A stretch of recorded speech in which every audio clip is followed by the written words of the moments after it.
जय जिजाऊ, मी आशिष मगर. स्वागत आहे तुमचं एटीएम गुरु या युट्यूब चॅनलवर. आणि सध्या चर्चा आहे मनोज जरांगे पाटलांच्या 29 ऑगस्टच्या मोर्चाची. आता सध्या जरांगे पाटलांनी अशी घोषणा केली की मराठ्यांना आरक्षण मिळावं, म्हणजेच हैदराबाद गॅजेट लागू होणं आणि सगळी सोयरीची अंमलबजावणी, या दोन मागण्यांसाठी मनोज जरांगे पाटील हे आता 29 ऑगस्टला मराठ्यांचा महामोर्चा मुंबईला घेऊन जाणार आहेत. आणि या मोर्चामध्ये महाराष्ट्रातील सर्व 6 कोटी मराठ्यांनी सहभागी व्हावं आणि मोर्चाला यश मिळवून द्यावं असं त्यांनी आवाहन केलं. एवढंच नाही तर ही आपली अंतिम लढाई असेल. आतापर्यंत जेवढ्या लढाया झाल्या ह्या सगळ्या छोट्या छोट्या लढाया होत्या, पण आता हे आपलं अंतिम युद्ध असेल. एखाद्या लढाईत हार जीत ठीक आहे, पण अंतिम लढाई आपल्याला जिंकायची असं त्यांनी आवाहन केलं आणि प्रत्येकाला आता मुंबईला येण्यासाठी त्यांनी सांगितलेलं आहे. मूळ मुद्दा असा आहे की याच्यामध्ये काही प्रश्न उपस्थित केले जात आहेत. प्रश्न काय उपस्थित केले जात आहेत की आरक्षणासाठी मोर्चे आंदोलने किती दिवस, रस्त्यावरची लढाई किती दिवस. बऱ्याच लोकांचं असं म्हणणं येतंय, काही लोक टीकाही करतात की बाबा किती दिवस मराठा समाजाच्या लेकरांनी किंवा किती दिवस मराठा समाजाच्या लोकांनी रस्त्यावर जायचंय, लाठी हल्ला खायचाय, म्हणजे मार खायचा आहे पोलिसांचा, किंवा किती दिवस अंगावर केसेस घ्यायच्या, किती दिवस कुटुंबांची बर्बादी करून घ्यायची, किती दिवस शेतकऱ्यांनी काम बुडवायची, किती दिवस शेतकऱ्यांनी घरापासून दूर राहायचे, किती दिवस ह्या सगळा लढा चालवायचा आहे. असे अनेक प्रश्न आता उपस्थित होतील.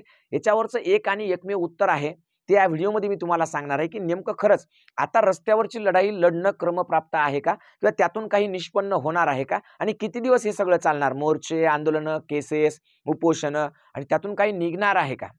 ह्या सगळ्या गोष्टीचा आपल्याला या व्हिडिओतून विचार करायचा आहे. हा व्हिडिओ प्रत्येकाने पाहणं खूप महत्त्वाचं आहे, तरच तुमच्या मनातले समज, गैरसमज सगळे दूर होतील. आणि रस्त्यावरची लढाई करायची का त्याला काही वेगळं वळण द्यायचं, किंवा काही कायदेशीरदृष्ट्या आणखी काय करता येईल, ह्या सगळ्या गोष्टी अशा एक सगळीकडे चर्चा आहे की किती दिवस रस्त्यावर लढणार, आपण त्याला कायदेशीरदृष्ट्या काहीतरी करू. कायदेशीरदृष्ट्या खरंच एक कायदेशीरदृष्ट्या काहीतरी करणं म्हणजे काय करावं लागतं हे मात्र कोणी सांगत नाही. मग ते आता मी सांगणार आहे की कायदेशीरदृष्ट्या म्हणजे नेमकं काय, आणि रस्त्यावरची लढाई किती दिवस चालवायची किंवा त्याचं काय करायचं, ह्या सगळ्या गोष्टी आपल्याला आजच्या व्हिडिओतून पाहायच्यात. पण तत्पूर्वी मराठा आरक्षणाचा थोडक्यात जर इतिहास पाहिला तर पंजाबराव देशमुखांपासून हा इतिहास चालू होतो. पण पंजाबराव देशमुखांनी खूप प्रयत्न करून सुद्धा विदर्भाला ते आरक्षण मिळवून देऊ शकले, पण मराठवाड्याला किंवा इतर महाराष्ट्रातल्या मराठ्यांना मात्र ते आरक्षण मिळवून देण्यास अयशस्वी झाले. कारण त्या काळातल्या ज्या काही समज होत्या, जे काही उच्चतेची नीचतेची भावना होती, जे काही स्वाभिमान होते, जातीला धरून, धर्माला धरून, ह्या सगळ्या गोष्टी तिथं आडव्या आल्या.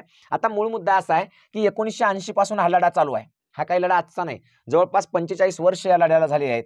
45 वर्षापासूनचा हा लढा चालू आहे मराठा आरक्षणासाठीचा. दुसरी महत्त्वाची गोष्ट, अण्णासाहेब पाटील यांनी आरक्षणासाठी स्वतःचं बलिदान दिलं, आणि ते पहिलं बलिदान होतं.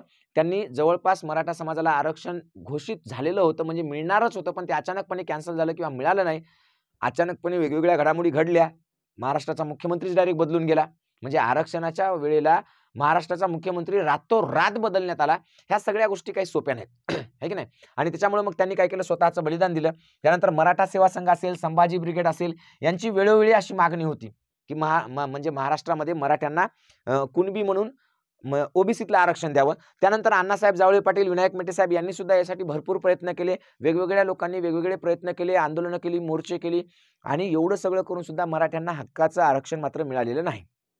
आता सध्या मनोज जरांगे पाटलांच्या उपस्थितीमध्ये किंवा त्यांच्या नेतृत्वामध्ये आता पुन्हा एकदा मराठा आरक्षणाचा प्रश्न ऐरणीवर आहे, आणि मराठ्यांना आरक्षण मिळावं यासाठी 29 ऑगस्टला आता मुंबईला मोर्चा काढण्याचं ठरवलेलं आहे.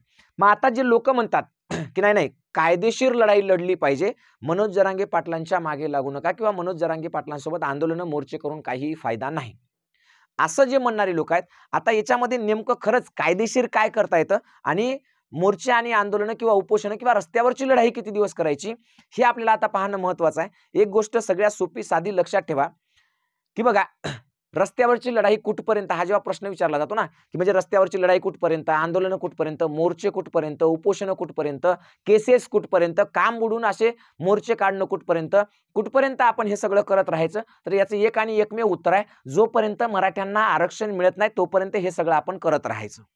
आता काही लोकांचं म्हणणं आहे की कायदेशीर लढाई लढा. कायदेशीर लढाई म्हणजे काय असते हो? आपण जी आंदोलन करतो काय ती आपल्याला कायद्यानं त्याला आपल्याला परमिशन दिली नाही का? म्हणजे कायदा त्याला मान्यता देत नाही का? आंदोलन हा कायदेशीर मार्ग आहे, मोर्चा हा कायदेशीर मार्ग आहे, उपोषण हा कायदेशीर मार्ग आहे. इथल्या संविधानाने, इथल्या कायद्याने आपल्याला दिलेले ते म्हणजे आपल्याला दिलेले ते हक्क आहेत, आणि त्या हक्कानुसार आपण हे सगळं करत आहोत. म्हणून हे जे आहे हे सगळं कायदेशीरच आहे. म्हणून ते डोक्यातलं खूळ काढून टाका की आंदोलन कायदेशीर नाही, मोर्चा कायदेशीर नाही, उपोषण कायदेशीर नाही. ह्या सगळ्या गोष्टी कायदेशीररित्या आहेत, आणि हे कायद्यानं स्पष्ट आहे, संविधानामध्ये त्या बाबतीतला स्पष्ट आपल्याला अधिकार दिला की तुमची जर मान्य होत नसेल किंवा तुमची न्याय्य मागणी जर तुम्हाला मिळत नसेल तर तुम्ही कायदेशीररित्या एकत्र येऊ शकता, कायदेशीररित्या आंदोलन करू शकता, कायदेशीररित्या मोर्चा करू शकता, कायदेशीररित्या उपोषणाला बसू शकता आणि हे सगळे तुमचे कायदेशीररित्या आपल्या मागण्या मान्य करण्याचे शस्त्र आहेत आणि ते तुम्ही वापरू शकता. त्याच्यामुळे डोक्यातलं खूळ काढून टाका. कोणी म्हणत असेल की किती दिवस रस्त्यावर जायचं, त्याला उत्तर द्या जोपर्यंत आरक्षण मिळत नाही तोपर्यंत रस्त्यावर जाणार. कोणी म्हणत असेल किती दिवस तुमच्या अंगावर केसेस घेणार, त्याला उत्तर द्या की जोपर्यंत आरक्षण मिळत नाही तोपर्यंत केसेस घेणार. कोणी म्हणत असेल किती दिवस तुम्ही मोर्चे काढणार, तर त्याला उत्तर द्या की जोपर्यंत आरक्षण मिळत नाही तोपर्यंत मोर्चे काढणार. कोणी म्हणत असेल किती दिवस आंदोलन करणार, तर त्याला उत्तर द्या जोपर्यंत आरक्षण मिळत नाही तोपर्यंत आम्ही आंदोलन करत राहणार. आणि कोणी म्हणत असेल की तुम्ही जरांगे पाटलाच्या मागे लागून तुमचा काही फायदा होणार नाही, तर त्यालाही उत्तर द्या की जोपर्यंत फायदा होणार नाही तोपर्यंत आम्ही जरांगे पाटलाच्या मागे राहणार आहोत. बस विषय खलास करून टाका मित्रांनो. डोक्यातलं तुमच्या खूळ हे जे काही तुमच्या डोक्यात कोणीतरी भरवतं येऊन ते सगळं बाजूला काढून टाका आणि मराठा आरक्षणानं एकजुटीनं 29 ऑगस्टला मुंबईला पोहोचा. हे करत असताना एक गोष्ट लक्षात ठेवा, कायमसाठी लक्षात ठेवा की आपण जे करतो आहोत ते संविधानिक मार्गाने करत आहोत, आपण जे करत आहोत ते कायदेशीर दृष्टिकोनातून करत आहोत. म्हणून कायदा सुव्यवस्थेचा कुठेही कोणत्याही प्रकारचा प्रश्न निर्माण होऊ नये, जेणेकरून आपल्यावर गुन्हे दाखल होतील किंवा जेणेकरून महाराष्ट्राची शांतता भंगेल. आणि आपण यापूर्वी सुद्धा ते दाखवलंय. आपण 58 क्रांती मोर्चे काढले, त्या क्रांती मोर्चामध्ये पाण्याची बॉटल सुद्धा आपण कुठं पडू दिली नाही. अक्षरशः दुसऱ्या दिवशी आपल्या मराठा बांधवांनी त्या बॉटल सुद्धा पूर्णपणे स्वच्छ केल्या, कुठं घाण राहू दिली नाही. ही शिस्त आणि हे एक संघटितपणा हा कायम टिकला तरच आपण मराठा आरक्षणाची लढाई जिंकू शकतो, नाहीतर आपण ही लढाई जिंकू शकत नाही. आज तुमच्या खेड्यापाड्यात कुठेही कोणी काही म्हणत असेल किंवा कोणी तुम्हाला वेगवेगळ्या ठिकाणी आता जरांगे पाटलांचा विरोध करण्यासाठी वेगवेगळे कुत्रे कोल्हे आता सगळे एकत्र येतील आणि ते भुंकायला चालू करतील. आपल्यातली काही माणसं वेगवेगळ्या संघटनांच्या नादाला लागलीत, वेगवेगळ्या पक्षाच्या नादाला लागलीत, ती सुद्धा म्हणतील की किती दिवस तुम्ही रस्त्यावर उतरणार. तर मी सांगितले तुम्हाला किती दिवस आपल्याला रस्त्यावर उतरावं लागणार आहे आरक्षण मिळेपर्यंत. आपली पिढी, आपल्या पुढची पिढी आणि त्यांचं जर भविष्य तुम्हाला जर सुखात पाहायचं असेल तर आरक्षण क्रमप्राप्त आहे. कारण आरक्षण शिवाय शिक्षण आपल्याला मिळू शकत नाही मोफत, आणि शिक्षण नाही मिळालं मोफत तर आपली मुलं नोकरीमध्ये जाणार नाहीत. म्हणून शिक्षण आणि नोकरी यासाठी आरक्षण खूप महत्त्वाचं आहे. हा आरक्षणाचा लढा लढताना एक गोष्ट पक्की लक्षात ठेवायची समाज बांधवांनो, की संघर्ष जारी रहेगा. कुठपर्यंत? जोपर्यंत आपल्याला आरक्षण मिळत नाही तोपर्यंत आपला संघर्ष चालू राहणार.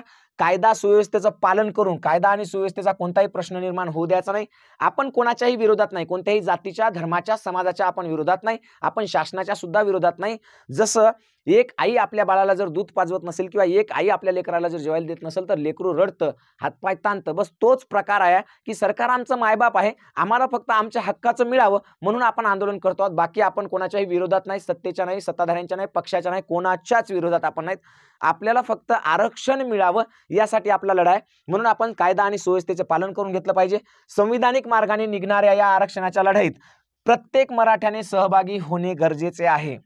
कारण जोपर्यंत आपली वज्रमूठ एक ताकदीची, एकजुटीची वज्रमूठ दिसणार नाही तोपर्यंत सरकारला आरक्षण देण्यासाठी म्हणजे हे मिळणार नाही किंवा त्यांना कळणार नाही की याची तीव्रता काय आहे. वारंवार आपण तीव्रता सांगतोय, पण परिस्थिती राजकीय बदलत आहे आणि त्याच्यामुळं काय होत आहे की आपलं आरक्षणाचं जे आंदोलन आहे किंवा आरक्षणाच्या जे काही आपल्या मागण्या आहेत त्या हळूहळू थोड्याशा दूर होत आहेत. बऱ्याच अंशी या लढ्याला यश आलंय, बऱ्याच लोकांचे कुणबी सर्टिफिकेट मिळाले, बऱ्याच लोकांच्या व्हॅलिडिटी झाल्यात. जरांगे पाटलांच्या नेतृत्वाखाली समाजाचं खूप काही भलं झालंय. म्हणून कोणी जरांगे पाटलांना बदनाम करत असेल की यांच्यामुळे काय झालं, यांच्यामुळे असं झालं, यांच्यामुळे सगळ्या गोष्टी थोतांड आहेत. एक महत्त्वाची गोष्ट आहे की आरक्षणाची लढाई लढल्याशिवाय आपल्या पदरात पडणार नाही. सख्खी माय लेकराला रडल्याशिवाय दूध पाजवत नाहीत, हे लक्षात घ्या. इथं तर सरकारला आपण केवळ मायबाप म्हणतो, पण ती मायबाप आहे की नाही हा सगळ्यात मोठा प्रश्न उपस्थित राहिलेला आहे. दुसरी सगळ्यात महत्त्वाची गोष्ट की हे सगळं करत असताना आपल्या लेकराबाळाच्या भविष्याकडे लक्ष द्या. आपली जी छोटी मुलं आहेत 4थी, 5वी, 3रीची, त्या मुलांना चांगल्यापैकी शिकता आलं पाहिजे. 5वी, 12वीची त्यांच्या शिक्षणामध्ये सुद्धा काही अडथळा येऊ नये म्हणून मी माझं सामाजिक काम सुद्धा करत असतो. तर मित्रांनो, आपलं ATM गुरु एज्युकेशन नावाचं एक ॲप आहे प्ले स्टोअरला. या प्ले स्टोअरच्या ॲपमध्ये संपूर्ण नवोदयची फ्री बॅच चालू आहे. आणखी म्हणजे फ्री बॅच म्हणजे काय, तर फक्त रजिस्ट्रेशन फीस लागते, तिला 10-20 रुपये काहीतरी लागत असेल. ते पण काय, ते ॲप म्हणजे प्ले स्टोअरला ठेवणे आणि इंटरनेट हँडलिंग चार्जेस काहीतरी असतात ॲपचे, तेवढे 1 रुपया सुद्धा घेत नाही आपण. ही बॅच पूर्णपणे फ्री आहे, कोणीही घेऊ शकतं. याच्यामध्ये 365 व्हिडिओ रेकॉर्डेड टाकलेले आहेत. ते 365 व्हिडिओ कोणीही पहा, किती वेळा पहा, काहीही बंधन नाही. त्याच्यातून तुम्ही शिकू शकता. त्यानंतर संपूर्ण इंग्रजी व्याकरणची खलसे सरांची बॅच आहे, त्याची 500 रुपये फीस आहे. खलसे सरांची बॅच आहे, माझी नाही बाळांनो. तर ते अगदी सुंदर शिकवतात. 5वी ते 12वी पर्यंतचा कोणताही विद्यार्थी ही बॅच घेऊ शकतो. त्यानंतर मराठी व्याकरण, पोलीस भरती, तलाठी भरती, ग्रामसेवक, MPSC पर्यंत सगळ्यांना चालणारी मराठी व्याकरणची एक बॅच आहे आणि त्यानंतर न्यायमूर्ती गायकवाड सरांची इंग्लिशची लाईव्ह बॅच एक आहे. तर ह्या सगळ्या बॅचेस आहेत. तुम्ही ATM गुरु एज्युकेशन हे प्ले स्टोअरवरून ॲप डाउनलोड करू शकता आणि त्याच्यामधून हे सगळं शिकू शकता. ज्यांच्याकडे पैसे नाहीत, काही नाही, किंवा जे पैसे ह्या शिक्षणातला अडथळा ठरतो त्यांच्यासाठी हे सगळं फ्री आहे.